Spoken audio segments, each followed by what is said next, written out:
हम लोग को जीव विज्ञान जय प्रकर्म एवं पोषण में पढ़ना है आज प्रकाश संश्लेषण का स्थान। डेट मीन्स प्रकाश संश्लेषण कहाँ होता है, प्रकाश संश्लेषण की क्रिया होता कहाँ है, पहले इसको समझना है हम लोग को।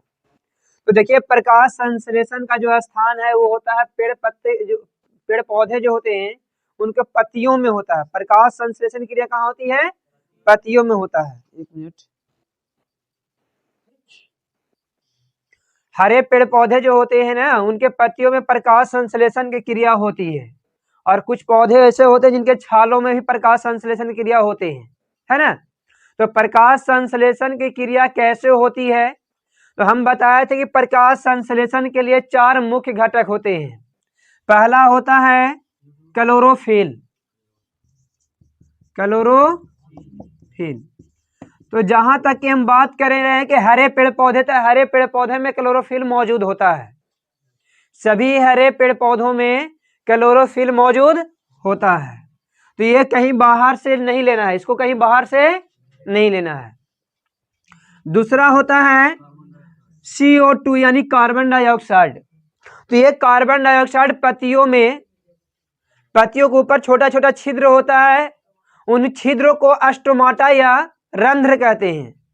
तो बाहरी वातावरण से हरे पेड़ पौधे जो होते हैं वो बाहरी वातावरण कहने का मतलब क्या है, वायुमंडल से जो हम कार्बन डाइऑक्साइड छोड़ते हैं उस कार्बन डाइऑक्साइड को हरे पेड़ पौधे जो होते हैं अपने पत्तियों में जो छोटे छोटे छिद्र पाए जाते हैं उन्हें छिद्र के माध्यम से अपने अंदर ले जाते हैं। तो ये कहां से जाता है, बाहरी वातावरण से। किसके माध्यम से, तो रंध्र के माध्यम से, जो पत्तियों में छोटे छोटे छिद्र पाए जाते हैं। और तीसरा हम बताए थे H2O, इसी में खनिज लवण मिला हुआ रहता है ना। तो खनिज जल कैसे अवशोषण होता है इसको भी हम लोग देखेंगे कि जल नीचे से ऊपर की ओर कैसे जाता है ना। उसके बाद चौथा हम बताते हैं सूर्य का प्रकाश। तो इन चारों को मिलने से हरे पेड़ पौधे क्या करते हैं कि अपना भोजन का निर्माण करते हैं, और ये भोजन का निर्माण कहाँ होता है, तो पत्तियों में होता है। इसलिए हरे पेड़ पौधे का रसोई घर पत्तियों को कहा जाता है। किसको कहा जाता है, पत्तियों का। क्वेश्चन पूछता है कि हरे पेड़ पौधे का रसोई घर किसे कहते हैं। रसोई घर मतलब समझ में आ रहा होगा आप लोग को। रसोई घर किसको बोलते हैं, जहां पर हम लोग का अपना खाना बनता है उसको कहते हैं कि हमारा रसोई घर हो गया, बोलते हैं ना। तो उसी तरह से पेड़ पौधे के जहां पे खाना बनता है वह पेड़ पौधा का रसोई घर होगा ना। तो हम बोल सकते हैं कि हरे पेड़ पौधे में जब पत्तियों में खाना बनता है, प्रकाश संश्लेषण क्रिया पत्तियों में होता है, तो प्रकाश संश्लेषण क्रिया के द्वारा ही ना खाना बनता है जी, भोजन बनता है। भोजन का निर्माण प्रकाश संश्लेषण की क्रिया ही द्वारा होता है।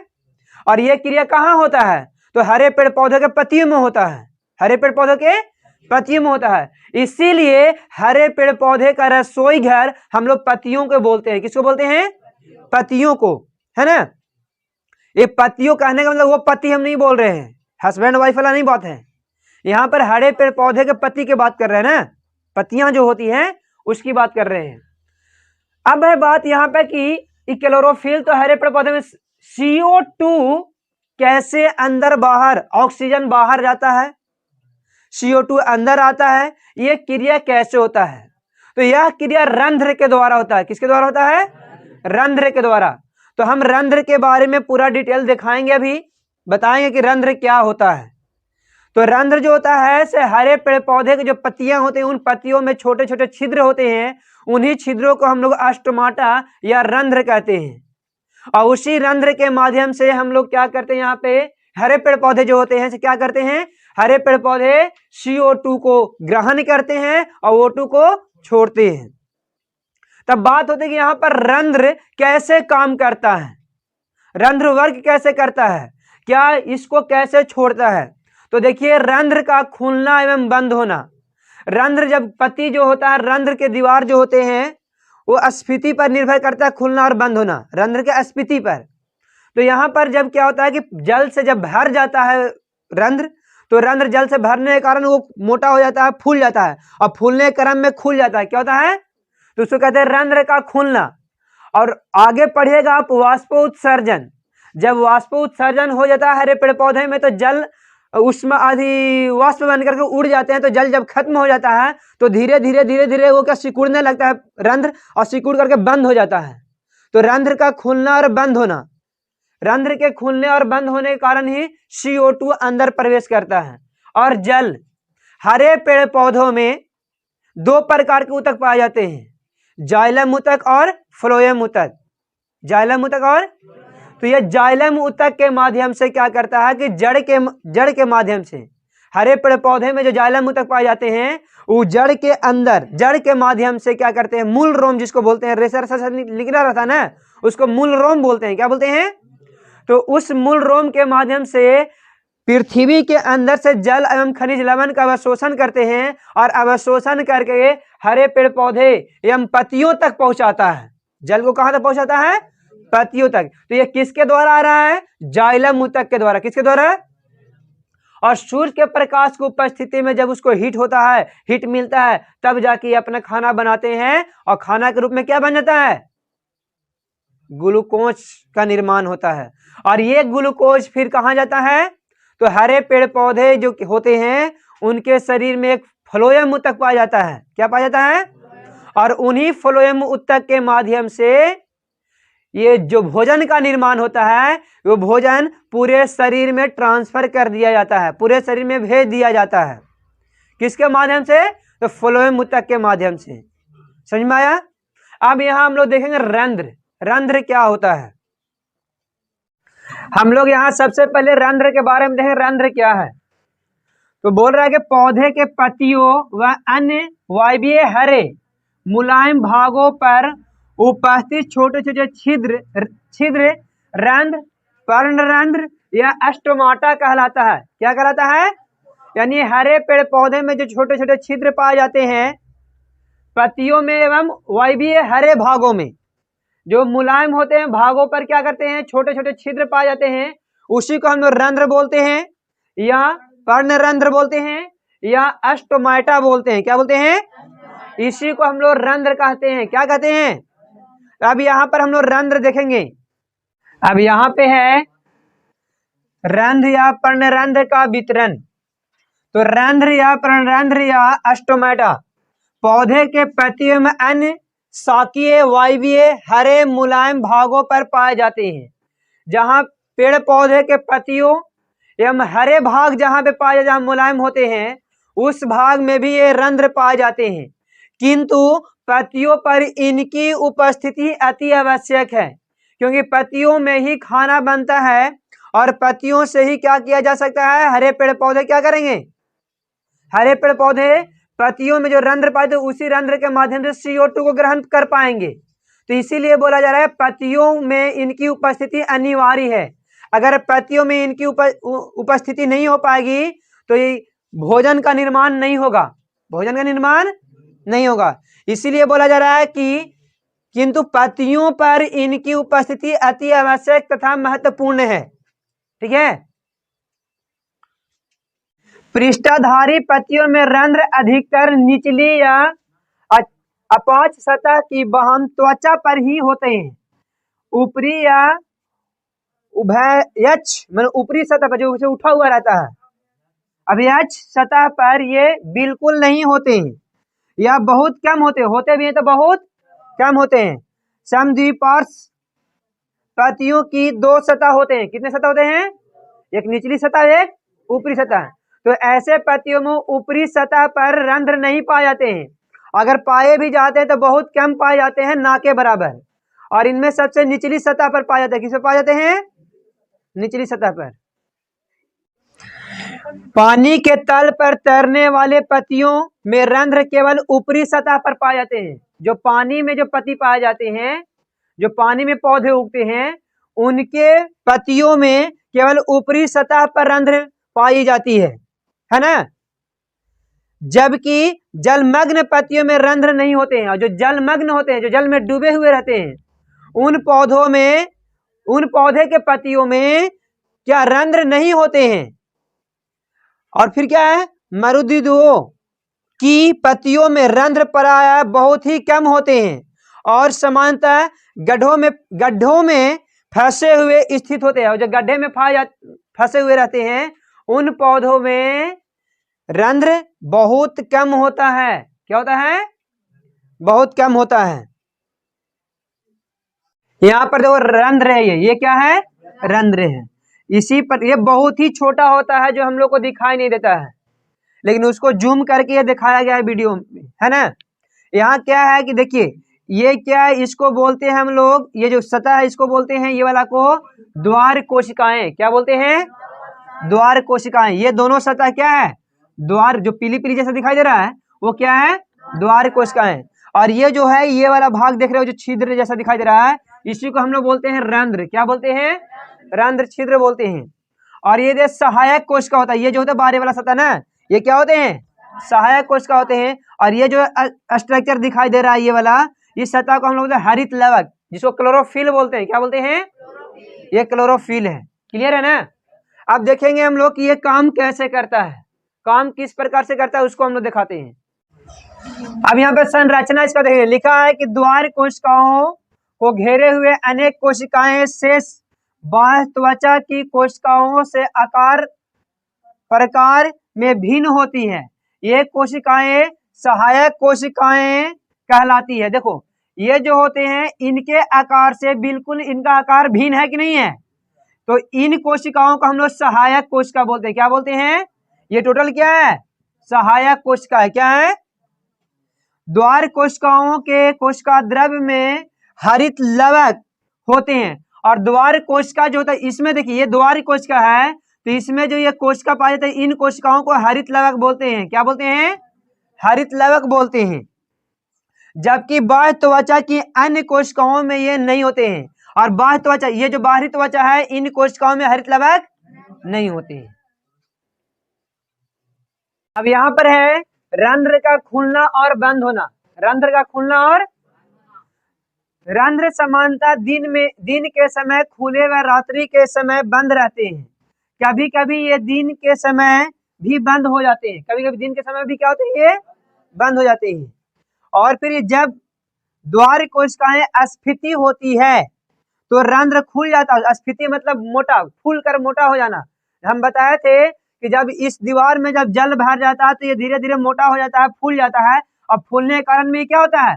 द्वार खुल जाता है। तो वही लिखा हुआ है कि जब द्वार कोशिकाएं स्फीति होती है तो रंध्र खुल जाता है, और जब सरल होती है तो रंध्र बंद। जब ये सिकुड़ता है, जब इसमें वाष्पोत्सर्जन की क्रिया हो जाती है तो इसमें से जल जो होता है वाष्प बनकर उड़ जाता है, तब ये क्या था? सिकुड़ने लगता है, और सिकुड़ करके ये दीवार धीरे धीरे आपस में दोनों दीवारें सट जाते हैं, और सटने के कारण में ये दीवार क्या होता है? ये छिद्र जो बंद हो जाता है। तो इसी को बोलते हैं कि रंध्र बंद हो जाता है। रंध्र क्या होता है? बंद हो जाता है। रंध्र का खुलना और बंद होना प्रसारण दाब पर निर्भर करता है। किस पर दाब पर निर्भर करता है? प्रसारण दाब बढ़ने पर आसपास की सतहों कोशिकाओं में से प्रसारण की क्रिया के द्वारा पानी आ जाते हैं। क्या हो जाता है इसमें? जब प्रसारणी दाब ऐसे ऐसे हिलता है ना पत्ता, तो ऐसे ऐसे हिलने के कारण क्या है कि इसमें पानी भर जाता है, और पानी भर जाने के कारण ये क्या होता है? स्फीति हो जाता है। इसके दीवार क्या हो जाते हैं? स्फीति हो जाते हैं। देखिए यहाँ लिखा हुआ है द्वार पानी आ जाते हैं और द्वार कोशिकाएं स्फीति हो जाती है। क्या होती है? और स्फीति होने के कारण ये क्या होता है? इनका दीवार खुल जाता है। तो इसी को हम लोग बोलते हैं कि रंध्र का खुलना। रंध्र क्या बोलते हैं? खुलना। उसके बाद द्वार कोशिकाओं के स्फीति होने पर भित्ति मोटी हो जाती है। भित्ति क्या हो जाती है? मोटी हो जाती है। और बाहरी भित्ति के बाहर की ओर फूलने के कारण, और ये बाहर की ओर फिर क्या करने लगता है? ऐसे फूलने लगता है। क्या होता है? फूलने लगता है। तो फूलने के कारण कोशिका के अंदर ही घुस जाती है। फलता रंध्र क्या होता है? रंध्र क्या होता है? खुल जाता है। इसके कारण क्या होता है? फलता मतलब कारण क्या होता है? रंध्र खुल जाता है। देखिए प्रसारण दाब कम होने पर, जब प्रकाश संश्लेषण की क्रिया के बाद, यहाँ पर देखिए, यहाँ पर समझिए ध्यान से, जब वाष्पोत्सर्जन की क्रिया होती है इसमें से पानी धीरे धीरे जब खत्म हो जाती है तब क्या होता है? प्रसारण दाब कम हो जाता है, प्रेशर उसमें कम हो जाता है। और प्रेशर कम होने के बाद कोशिकाओं से जल पड़ोसी कोशिकाओं में चले जाते हैं। एक कोशिका से दूसरे कोशिका में चले जाते हैं, और चले जाने के कारण ये स्लथ हो जाती है। क्या होते हैं? मैंने सिकुड़ जाती है और रंध्र क्या होता है फिर बंद हो जाता है। रंध्र क्या होता है, प्रसारणी दब कम होगा तो रंध्र धीरे धीरे क्या होगा, जैसे में आप लोग ट्यूब में देखे होंगे पंचर बनाने वाले जो होते हैं ना, उसमें हवा भरते हैं, हवा भरते हैं तो पता चल जाता है कहाँ पर क्या हुआ है, पंचर हुआ है ना। वो छिद्र दिखाई देने लगता है कि यहाँ से हवा लीक कर रहा है, लेकिन जैसे ही उसमें से हवा बाहर निकाल देता है तो आप देखे होंगे कि छिद्र दिखाई नहीं देता है, ऐसा होता है ना। तो जब उसमें हवा भर दिया जाता है उसमें एक दाब काम कर लेता है और दाब के कारण ये फूलने लगता है तो दीवार चौड़ा हो जाता है, छिद्र जो होता है चौड़ा हो जाता है, जिसके वजह से छिद्र दिखाई देने लगता है। लेकिन जब उसमें से हवा निकाल दिया जाए तो हवा निकालने के बाद क्या होगा, उसका छिद्र जो था धीरे धीरे धीरे धीरे क्या सिकुड़ते जाएगा और सिकुड़ने के बाद सट जाते हैं और सटने के बाद हम लोग को छिद्र दिखाई नहीं देते हैं। तो वही काम यहाँ भी होता है कि जब यहाँ पर प्रसारणी दाब बढ़ता है तो दीवार मोटी हो जाती है। दीवार क्या होता है, मोटी होने के कारण ये क्या होता है, अंदर की ओर धंसने लगता है और ये फूल जाता है, क्या होता है, और फूलने के कारण ये दीवार क्या होता है, फिर ये छिद्र खुल जाता है। तो इसी को बोलते हैं रंध्र का खुलना। और जब इसमें से जल दूसरे कोशिका में चले जाते हैं तो प्रसारणी दाब धीरे धीरे धीरे धीरे कम हो जाएगा और जब कम होता है तो छिद्र क्या होगा, बंद हो जाता है, क्या होता है। अब इस क्रिया को हम लोग देखेंगे कि रंध्र कैसे खुलता और कैसे बंद होता है। अब देखेंगे हम लोग रंध्र का कार्य। रंध्र का कार्य क्या है, तो रंध्रों का मुख्य कार्य पौधे के बाह्य वातावरण से पौधे के अंदर क्या हो रहा है, रंध्र का कार्य। रंध्र के कार्य क्या है हम बताए अभी, पौधे के रंध्रों का प्रमुख कार्य पौधे के बाह्य वातावरण से पौधों के अंदर की वातावरण का संबंध स्थापित कराना, यानी वातावरण टेम्परेचर को बनाए रखना, है ना। ये सब किसमें है, किसके द्वारा होता है, रंध्र के द्वारा होता है। तथा श्वसन के लिए ऑक्सीजन का आना व कार्बन डाइऑक्साइड का बाहर जाना तथा प्रकाश संश्लेषण के लिए कार्बन डाइऑक्साइड का आना व ऑक्सीजन का बाहर निकलना। यानी कहने का मतलब हम लोग जो श्वसन करते हैं उसके लिए ऑक्सीजन हम लोग को आता है किसके से, तो रंध्र के माध्यम से। और ये कार्बन डाइऑक्साइड ग्रहण भी क्या जिसे करते हैं, तो रंध्र के माध्यम से करते हैं। और इनके शरीर में क्या होता है, तो होता है प्रकाश संश्लेषण क्रिया। तो प्रकाश संश्लेषण क्रिया होने के लिए इनके शरीर के अंदर पत्तियों में आने के लिए कार्बन डाइऑक्साइड का आने के लिए रंध्र की उपस्थिति अनिवार्य है। तो रंध्र के माध्यम से क्या करते हैं, रंध्र के माध्यम से कार्बन डाइऑक्साइड ग्रहण करते हैं और O2 को छोड़ते हैं। O2 क्या कहते हैं, देखिए फिर क्या कहता है, या ऑक्सीजन का बाहर निकलना तथा अथवा उनके विपरीत अधिक मात्रा में श्वसन से बनी कार्बन डाइऑक्साइड को उत्सर्जित करना, जैसे कि रात्रि के समय होता है। ये कब होता है, कार्बन डाइऑक्साइड छोड़ता है रात्रि में, क्या करता है। और जल के उत्सर्जन अर्थात वाष्पो उत्सर्जन। आप वाष्पो उत्सर्जन के बारे में, इसके बारे में एक चैप्टर दिया हुआ है बायोलॉजी में, उसमें देखेंगे वाष्पो उत्सर्जन की क्रिया क्या होता है। जल जो होता है वाष्प बन करके उड़ जाता है, इसी क्रिया को बोलते हैं वाष्पो उत्सर्जन। का कार्य में भी रंध्र सहायक होते हैं, यानी वाष्पो उत्सर्जन में जो जल वाष्प बन कर उड़ता है वो रंध्र के माध्यम से ही उड़ते हैं। किसके माध्यम से उड़ते हैं, तो इसमें भी ये सहायक होते हैं। अब हम लोग यहाँ देखो, ये क्या करे, हरे पेड़ पौधे हैं और ये सूरज का प्रकाश है, क्या है, सूरज का प्रकाश। ये क्या करे, पत्तियों की सतह से जल वाष्पित होता है। तो जब सूरज का प्रकाश इसमें पड़ता है तो पत्तियों के सतह से जल क्या और वाष्प बन करके उड़ रहा है। ये एरो क्या दिखा रहा है कि जल वाष्प बन के क्या हो रहा है, उड़ रहा है। और फिर ये क्या है, जल पौधे के शरीर के संचरण करता है और ये जड़ के माध्यम से, जड़ दिखा दे रहे हैं, इस जड़ के माध्यम से क्या करता है, यहाँ से जल का अवशोषण कर करके ये पत्तियों तक पहुंचाता है और पत्तियों से फिर जल वाष्प बन करके क्या हो रहा है, उड़ रहा है। क्या हो रहा है, उड़ रहा है। और ये क्रिया किसके द्वारा होता है, तो रंध्र के द्वारा होता है। किसके द्वारा होता है, रंध्र के द्वारा ना। कि ये पत्ती है, इस पत्ती का संरचना यहाँ देखिए, ये पत्तियों में देखिए यही रंध्र है। यही क्या है, जो छोटे छोटे छिद्र पाए जा रहे हैं ना, उसी छिद्र को हम लोग रंध्र कहते हैं। क्या बोलते हैं, और इसको पादप कोशिका, ये क्या है, पादप कोशिका। और ये छोटे छोटे छिद्र दिखाई दे रहा है आप लोग को, इसी को हम लोग क्या बोलते हैं, रंध्र कहते हैं, इसको क्या बोलते हैं?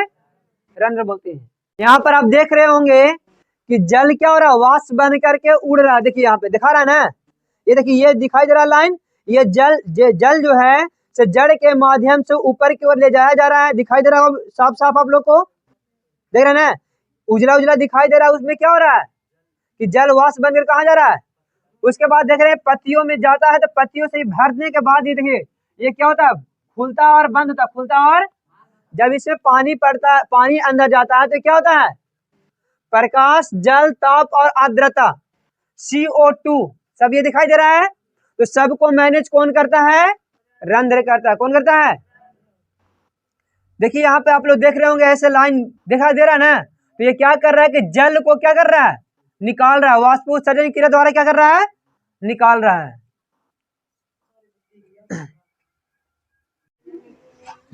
देखो यहाँ पे, अब यहाँ पर क्या हो रहा है कि रंध्र जब खुल गया है, तो फूली हुई द्वार कोश का खुली हुई में क्या होगा? रंध्र खुला हुआ है, तो जल जो वाष्प बन करके उड़ रहा है और कार्बन डाइऑक्साइड क्या हो रहा है? अंदर जा रहा था। कार्बन डाइऑक्साइड रेड रेड देख रहा होगा आप लोगों को, रेड रेड जो है इसे क्या है? कार्बन डाइऑक्साइड है जो अंदर की ओर जा रहा है ना। तो इस यही क्रिया है क्या? रंध्र का खुलना। अब देखिए आगे दिखाते हैं। ये टेम्परेचर लगभग 30 डिग्री सेल्सियस है। कितना है? 30 डिग्री सेल्सियस पर रंध्र जो होता है पूर्णतः खुल जाता है। रंध्र क्या होता है? तो यहाँ पर आप देख रहे होंगे जब भी खुल जा रहा है तो H2O बाहर जा रहा है और CO2 क्या हो रहा है? अंदर आ रहा है। CO2 क्या हो रहा है? अंदर आ रहा है। टेम्परेचर ज्यादा हो जाता है, तो ज्यादा होने के कारण फिर ये क्या होता है? बंद और खुला नहीं होता है, खुला और बंद नहीं होता है ना। टेम्परेचर ज्यादा बढ़ जाएगा तब।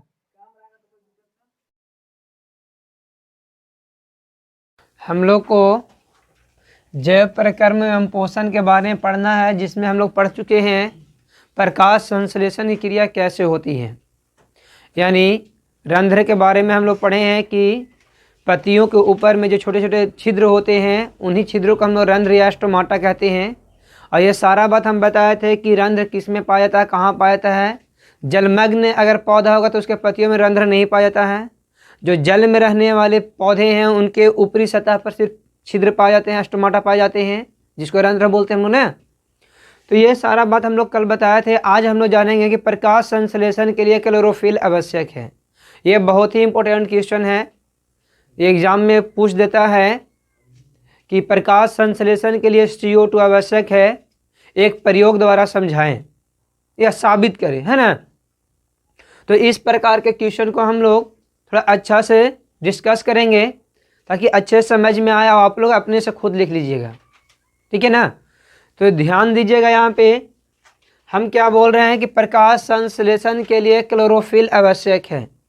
हम ये भी बताए हैं कि प्रकाश संश्लेषण का मुख्य 4 घटक है, जिसमें क्लोरोफिल, कार्बन डाइऑक्साइड, जल और सूरज का प्रकाश।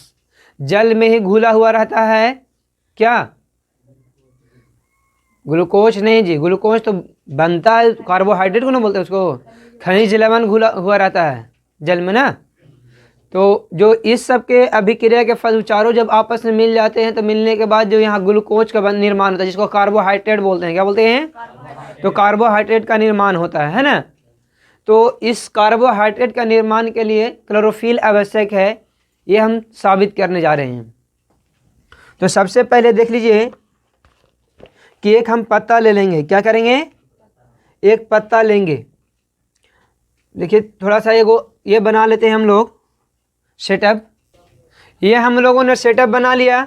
यहाँ से फिर क्या करना है कि गर्म करना है इसको। क्या करना है? गर्म करना है। सबसे पहले यहाँ देखिए होता क्या है,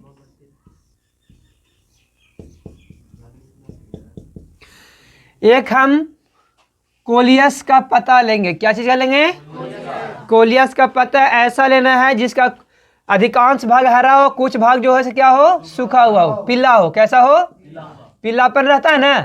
तो मान लीजिए कि ये वाला पीला भाग है। कैसा भाग है? पीला वाला भाग है।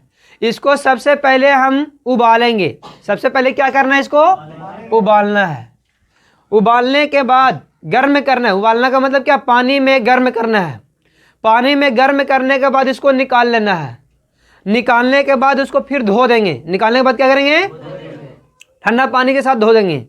धोने के बाद यहाँ पर क्या करेंगे, हम इस तरह से सेटअप लेंगे जिसमें दोनों भाग वाटर होगा और बीच में एल्कोहल या स्पिरिट भी ले सकते हैं। एल्कोहल या स्पिरिट ले सकते हैं। तो हम लोग यहाँ एल्कोहल लिए हैं जिसको KOH बोले हैं। क्या बोले हैं? KOH, पोटेशियम हाइड्रोक्साइड, है ना। तो KOH में फिर क्या करेंगे कि इसको डाल देंगे, इस घोल को डाल के इसको गर्म करेंगे। क्या करेंगे? गर्म करेंगे। अब यहाँ पर बात आता है कि सर KOH के अगल बगल वाटर क्यों लिए हैं? तो ध्यान से सुन लीजिए।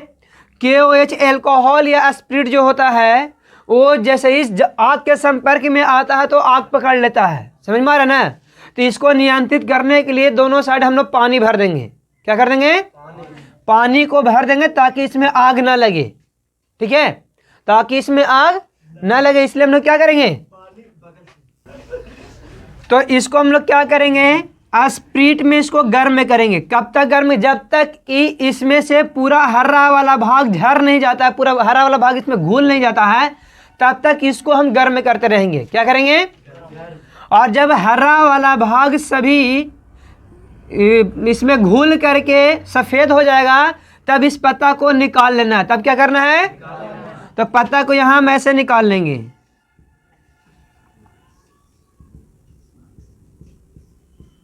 ठीक है।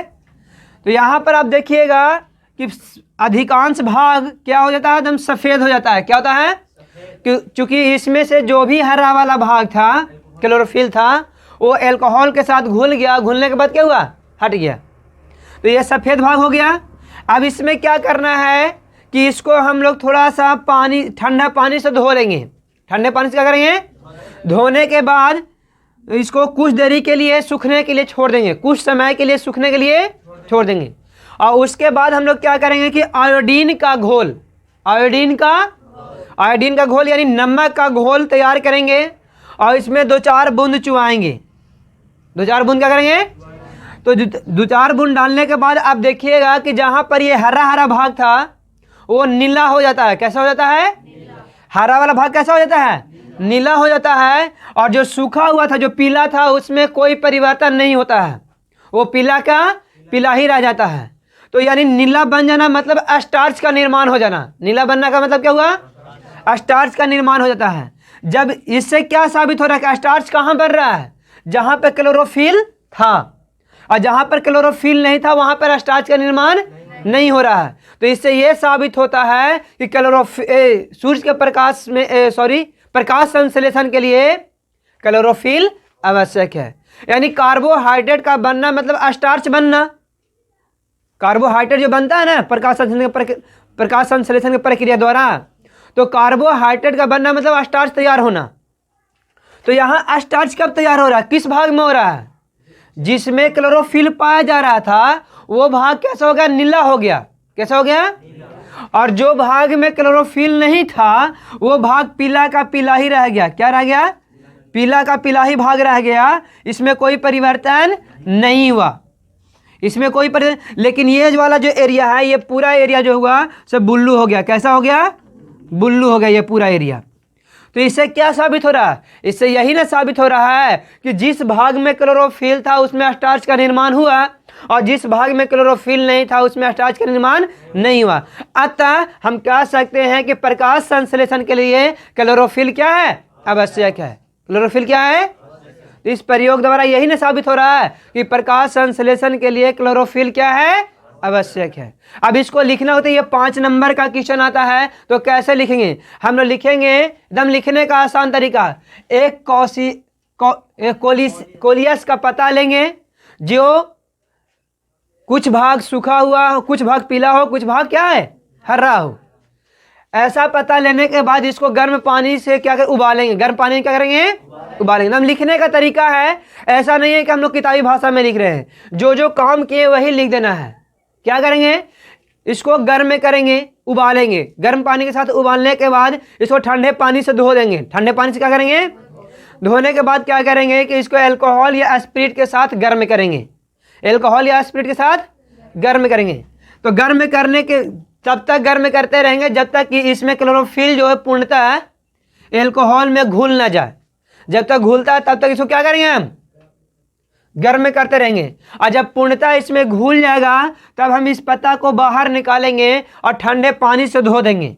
ठंडे पानी से क्या करेंगे, ठंडे पानी से धोने के बाद इसको क्या करेंगे, कुछ समय के लिए छोड़ देंगे सूखने के लिए, और इसमें आयोडीन का घोल डालेंगे। आयोडीन का, तो आयोडीन का जब घोल डालिएगा तो आपका एक यहाँ पर निष्कर्ष निकलेगा कि जो भाग यहाँ हरा हरा था वो भाग नीला हो जाएगा, और जो भाग हरा नहीं था वो जस के तस रहेगा, उसमें कोई परिवर्तन नहीं होगा। तो इससे यह साबित होता है कि प्रकाश संश्लेषण की क्रिया के लिए क्लोरोफिल आवश्यक है। तो लिखने में कोई दिक्कत है, एकदम इजी है ना, तो लिख लीजिएगा इसी तरह से। एक हम लोग फिर से ध्यान से सुन लो, इसको 5 नंबर का क्वेश्चन है, तो इसको बहुत ध्यान से सुनना है और लिख कर लाना है। यह बहुत ही इंपॉर्टेंट क्वेश्चन होता है बोर्ड के हिसाब से, है ना। तो यहाँ पर होता है कि प्रकाश संश्लेषण के लिए क्लोरोफिल आवश्यक है, एक प्रयोग द्वारा सिद्ध करे या साबित करे होता है, क्वेश्चन होता है ये। अब इसको हम क्या कैसे करेंगे, तो हम बोलेंगे, लिखेंगे कि एक कोलियस का पत्ता लेंगे जिसका रंग हरा और पीला है।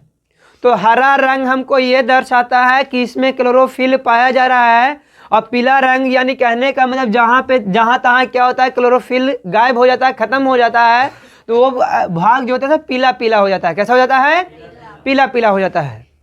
अब उसको क्या करेंगे कि एक गर्म पानी लेंगे, गर्म पानी में उसको उबालेंगे। गर्म पानी में क्या करेंगे, उबालेंगे। उबालने के बाद उसको हम धो देंगे। उसको क्या करेंगे, धो देंगे। धोने के बाद फिर क्या करेंगे कि हम लोग एल्कोहल या स्प्रिट में इसको डाल करके गर्म करेंगे।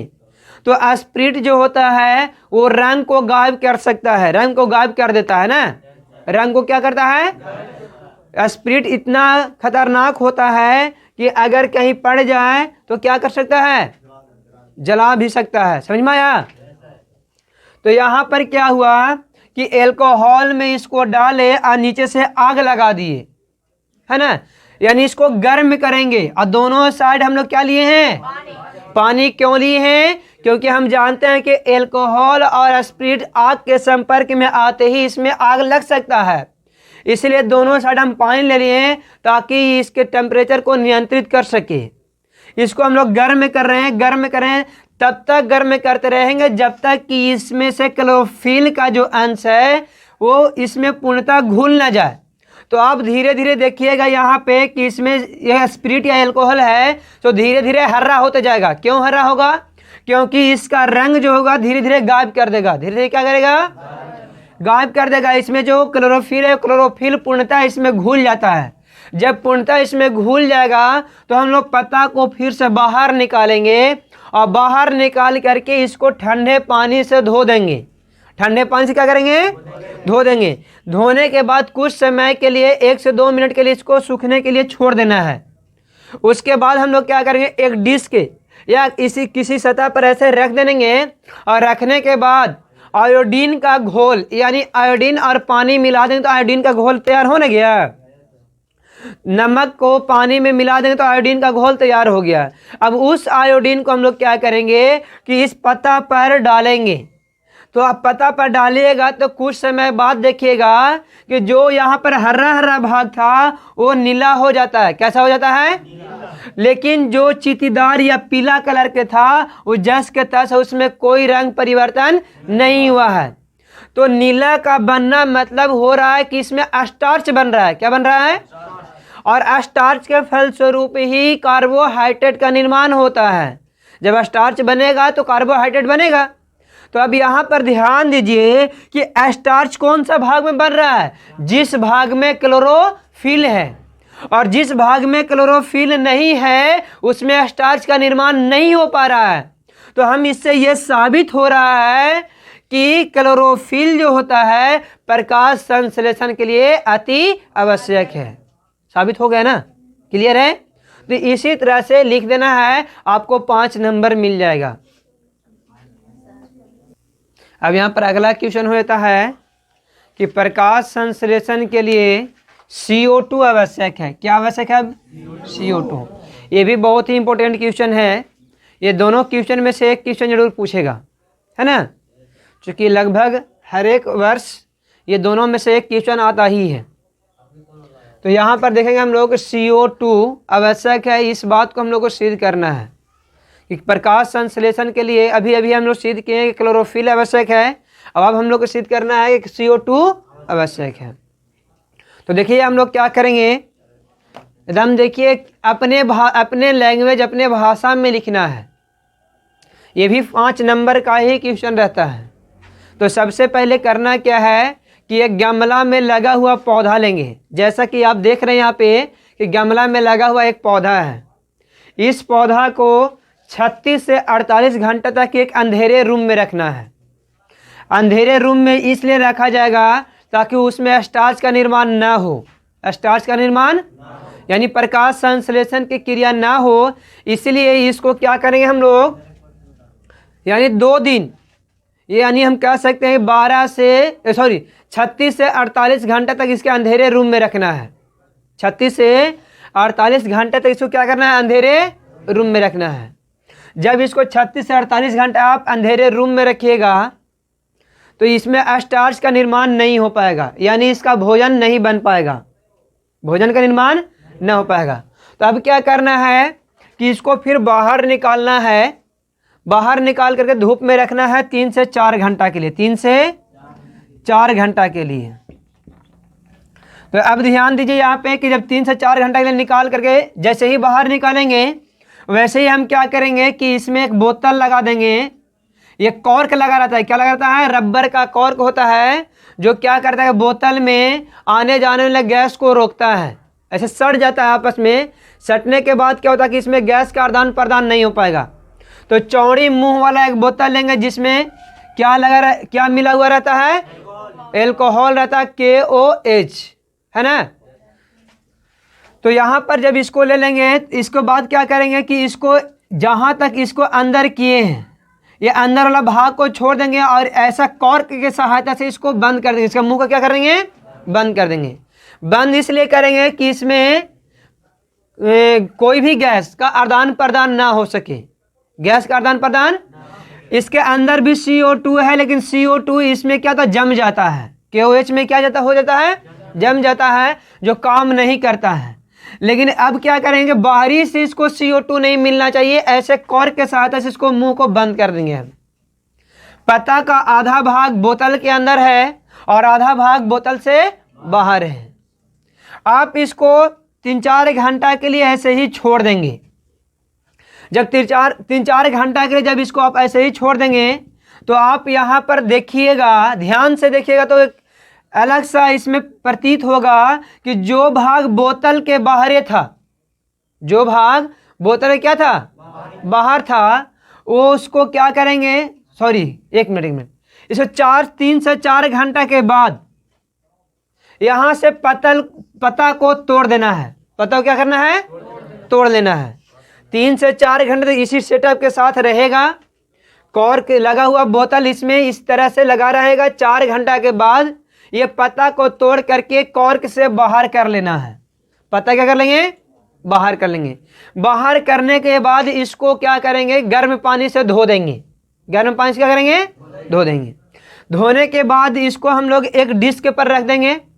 डिस्क पे रखने के बाद उसको सूखने देंगे और सूखने के बाद हम लोग क्या करेंगे यहाँ पर कि आयोडीन का घोल इसमें भी डालना है। और जब आयोडीन का घोल डालिएगा तो आप देखिएगा कि जो बोतल का अंदर वाला भाग था वो अंदर वाला भाग सफ़ेद हो जाता है। क्या हो जाता है, और जो बोतल का बाहरी भाग था वो हरा का हरा ही रह जाता है। तो इस यहाँ पर हरा रह गया, इसका कहने का मतलब क्या हुआ कि हरा वाला भाग में स्टार्च का निर्माण हो गया और जो बोतल का अंदर था यानी बोतल का बाहर वाला भाग में स्टार्च का निर्माण है, स्टार्च बना। जब धूप में इसको रख दिए तो यहाँ पर धूप के रोशनी के सहायता से इसमें क्या हुआ, भोजन का स्टार्च का निर्माण, कार्बोहाइड्रेट का निर्माण हो गया। लेकिन जो बोतल के अंदर था उसको भी धूप मिल रहा था, लेकिन यहाँ पर CO2 का वातावरण से आवागमन नहीं हो पा रहा था। तो इसके वजह से क्या हुआ कि बोतल का अंदर वाला भाग जो होता है एकदम सफ़ेद हो जाता है। कैसा हो जाता है? यानी यहाँ पे स्टार्च नहीं बनता है, स्टार्च का निर्माण नहीं होता है। तो क्यों नहीं हुआ? क्योंकि इसमें बाहरी वातावरण से CO2 का प्रवेश नहीं हुआ। तो इससे यह साबित हो रहा है कि प्रकाश संश्लेषण के लिए क्या है? CO2 आवश्यक है। CO2 क्या है? अति आवश्यक है।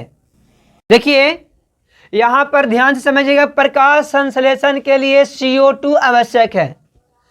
यानी प्रकाश संश्लेषण की क्रिया जो होती है उसमें CO2 आवश्यक है। एक प्रयोग द्वारा साबित करें।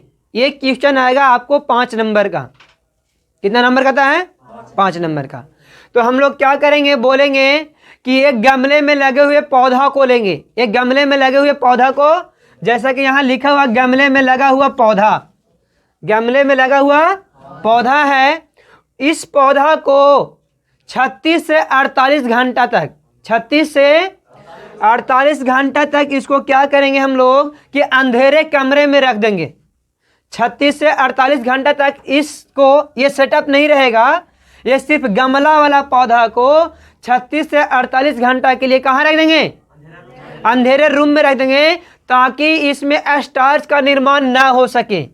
यानी सूर्य के प्रकाश की उपस्थिति में रहेगा तो इसमें भोजन बन न जाएगा, कार्बोहाइड्रेट का निर्माण हो न जाएगा, लेकिन हम लोग को कार्बोहाइड्रेट का निर्माण नहीं होने देना है। क्लियर है? तो 36 से 48 घंटा, कितना देरी?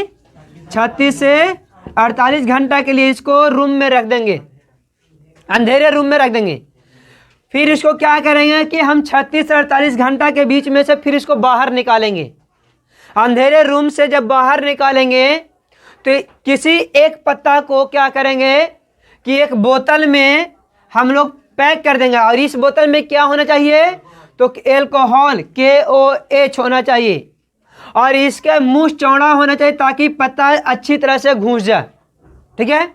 बोतल का मुंह चौड़ा होना चाहिए ताकि इसमें पत्ता जो है, पौधा का पत्ता जो है सो अच्छी तरह से इसमें घुस जाए। उसके बाद क्या करेंगे कि इसमें हम लोग क्या करेंगे कि एक कॉर्क लगाएंगे। कॉर्क होता है रबड़ का। आप लोग सुई लेते हैं ना, तो रबड़ का लगा रहता है ना, है? तो उसी तरह से इसमें कॉर्क लगा देना है ताकि इसमें बाहर से कोई भी गैस का आदान प्रदान ना हो सके, गैस का आदान प्रदान ना हो सके। तो इसको हम लोग इस तरह पैक कर देंगे कि CO2 बाहर से अंदर ना आ सके, है ना। और इसके अंदर में तो CO2 रहेगा, लेकिन क्या हुआ, KOH में ये घुल जाता है, इसमें नष्ट हो जाता है ना। CO2 इसमें कोई काम नहीं कर पाएगा। अब देखिए 3 से 4 घंटा तक के इस सेटअप के साथ छोड़ देना है। 3 से 4 घंटा के लिए इस सेटअप को क्या कर देना चाहिए? छोड़ देना है। 4 या 4-5 घंटा भी हो सकता है, 4-5 घंटा भी हो सकता है, कोई दिक्कत। उसके बाद आप इस पत्ता को तोड़ लेंगे। इस पत्ता को यहाँ से क्या करेंगे? तोड़ लेंगे।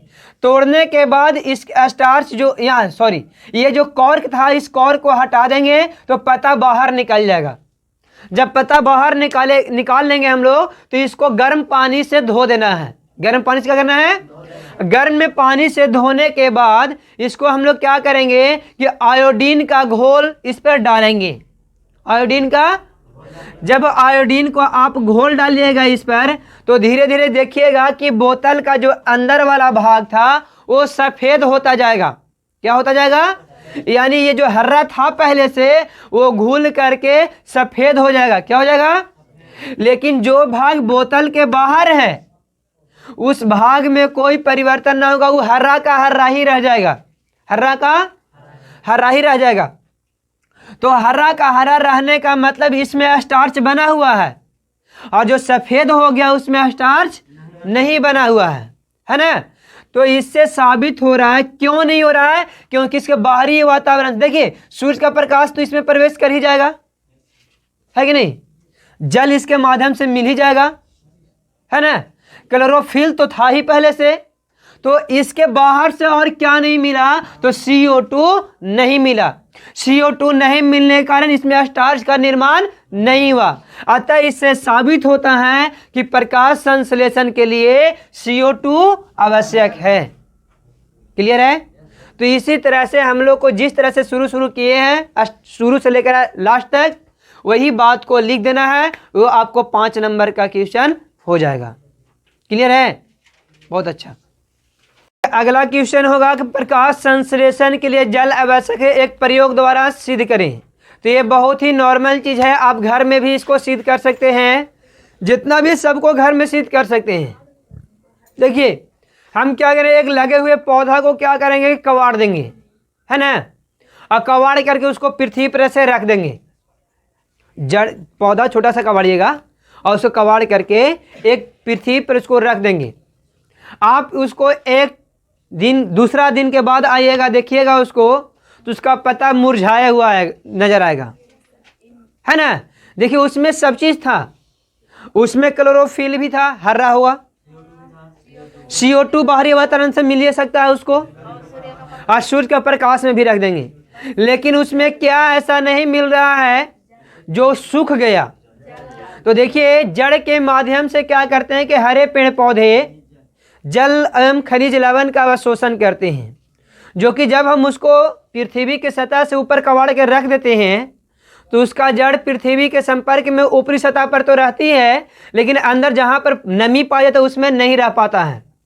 तो ऐसा होता है कि ऊपरी वाले भाग सूखा हुआ रहता है तो पानी का अवशोषण नहीं हो पाता है, और जब पानी का अवशोषण नहीं होता है तो स्टार्च का निर्माण नहीं होगा, यानी कार्बोहाइड्रेट नहीं बना पाएंगे, क्योंकि प्रकाश संश्लेषण के लिए H2O भी आवश्यक है। H2O भी क्या है, आवश्यक है, जो कि कबाड़ने के बाद नहीं मिल पा रहा है। तो धीरे धीरे देखेंगे हम कि पत्ता सूखते जाएगा, मुरझाते, पत्ता मुरझाते मुरझाते एक दिन ऐसा होगा कि सूख जाएगा और पौधा खत्म हो जाएगा। तो इससे क्या साबित हो रहा है, इससे यही ना साबित हो रहा है कि हरे पेड़ पौधों के लिए जल अति आवश्यक है। ये क्लियर हो गया। फिर एक और क्वेश्चन आ सकता है कि हरे प्रकाश संश्लेषण के लिए सूर्य का प्रकाश अति आवश्यक है, एक प्रयोग द्वारा साबित करें। तो हम अभी अभी कहे थे कि गमला में लगा हुआ पौधा रहेगा, उस पौधा को 36 से 48 घंटा तक अंधेरे रूम में रख देंगे। तो जब आप अंधेरे रूम में रख दीजिएगा तो 36 से 48 घंटा में आपको कुछ न कुछ उसमें परिवर्तन नजर आ जाएगा। क्या होगा कि उसका पत्ता धीरे धीरे धीरे धीरे मुरझाने लगेगा, और 5 से 6 दिन में पूरी तरह से पत्ता मुरझा जाता है। पता क्या हो जाएगा, मुरझाना मतलब समझ में आ रहा है ना, हाँ, सिकुड़ने लगता है। तो पत्ता मुरझाने के बाद क्या होगा कि धीरे धीरे जब उसको अंधेरे रूम में ही रखिएगा तो पत्ता सूख करके खत्म हो जाएगा। तो क्या अंधेरे रूम में गमला में लगा हुआ पौधा था, उसको जड़ के माध्यम से जलता हुआ शोषण कर ही लेगा। दूसरी बात कि रूम में कार्बन डाइऑक्साइड नहीं था, पत्ता हरा था, पौधा हरा है, तो क्लोरोफिल भी है उसमें। तो क्या नहीं मिला, तो जब अंधेरे रूम में रख दिए हम तो सूर्य का प्रकाश उसको नहीं मिल पाया, और जब सूर्य का प्रकाश उसको नहीं मिल पाया तो हम देख रहे हैं कि 5 से 6 दिन में पत्ता मुरझा करके सूख जाता है, और पत्ता क्या हो जाता है, फिर पौधा से अलग हो जाता है, टूट जाता है। तो इससे यह साबित हो रहा है कि प्रकाश संश्लेषण के लिए सूर्य का प्रकाश भी क्या है, अति आवश्यक है। तो इस तरह से हम लोग चारों मुख्य घटक के बारे में पढ़ लिए कि प्रकाश संश्लेषण के लिए क्लोरोफिल आवश्यक होता है, प्रकाश संश्लेषण के लिए कार्बन डाइऑक्साइड आवश्यक होता है, प्रकाश संश्लेषण के लिए जल भी आवश्यक होता है, और प्रकाश संश्लेषण के लिए सूर्य का प्रकाश भी आवश्यक होता है। तो ये चारों बात को हम लोग अच्छे से अध्ययन कर लिए हैं। अब हम लोग अगला वीडियो में पढ़ेंगे जंतुओं में पोषण। जंतुओं में, ये था पौधों में पोषण, अब हम लोग पढ़ेंगे जंतुओं में पोषण। पौधा में पोषण को एक बार फिर से हम समझा रहे हैं, समझ लीजिएगा। पौधा जो होता है वो जड़ के माध्यम से खनिज लवण एवं जल का अवशोषण करते हैं जाइलम ऊतक के माध्यम से। देखिए पौधा में 2 प्रकार के ऊतक होते हैं, एक जाइलम और एक फ्लोएम ऊतक। जाइलम ऊतक जल का संश्लेषण करता है और फ्लोएम ऊतक भोजन का परिवहन करता है। भोजन क्या करता है, परिवहन करता है। तो क्या कहता है कि जड़ में जो जाइलम ऊतक पाए जाते हैं मूल रोम के माध्यम से जल का अवशोषण करते हैं। जल का क्या करते हैं? अवशोषण करते हैं। और जल का अवशोषण करने के बाद उनको पत्तियों तक पहुंचा दिया जाता है। पत्तियों में जब जल पहुंचता है तो पत्तियों में क्लोरोफिल मौजूद होता है और जल पहुंच गया और पत्तियों में जो छोटे छोटे छिद्र पाए जाते हैं जिसको हम लोग रंध्र बोलते हैं, वो रंध्र के माध्यम से बाहरी वातावरण से CO2 को ग्रहण करते हैं और सूर्य के प्रकाश की उपस्थिति में प्रकाश संश्लेषण की क्रिया के माध्यम से कार्बोहाइड्रेट एवं ग्लूकोज का निर्माण होता है। कार्बोहाइड्रेट बोल लीजिए या ग्लूकोज बोल लीजिए, निर्माण होता है। निर्माण होने के बाद वहां पर O2 बाहर निकलता है, O2 को मुक्त करता है, ऑक्सीजन को क्या करता है? मुक्त करता है, जिसे हम लोग अपने श्वसन के लिए ग्रहण करते हैं। ठीक है। जब यहाँ पर कार्बोहाइड्रेट का निर्माण हो जाता है तो फिर फ्लोएम ऊतक आता है, बोलता है कि फ्लोएम ऊतक बोलता है कि हमको अब दो, इसको हम पौधे के सभी भागों में इसको पहुँचाएंगे। जहाँ पे भोजन एवं कार्बोहाइड्रेट की आवश्यकता होती है वहाँ पर क्या करता है कि फ्लोएम ऊतक शरीर के सभी भागों में पाया जाता है। तो फ्लोएम ऊतक क्या करता है कि शरीर के सभी भागों में भोजन को ढो करके ले जाकर पहुँचाता है। समझ में आया? तो इस प्रकार से भोजन का उसमें क्या हुआ, पूरे शरीर में पहुँच जाता है और वो पोषण करते हैं। तो पौधों में पोषण इस प्रकार से होता है। क्लियर है? मुख्य रूप से प्रकाश संश्लेषण की क्रिया द्वारा पौधे में पोषण होता है। क्लियर है? कोई डाउट नहीं है? चलिए।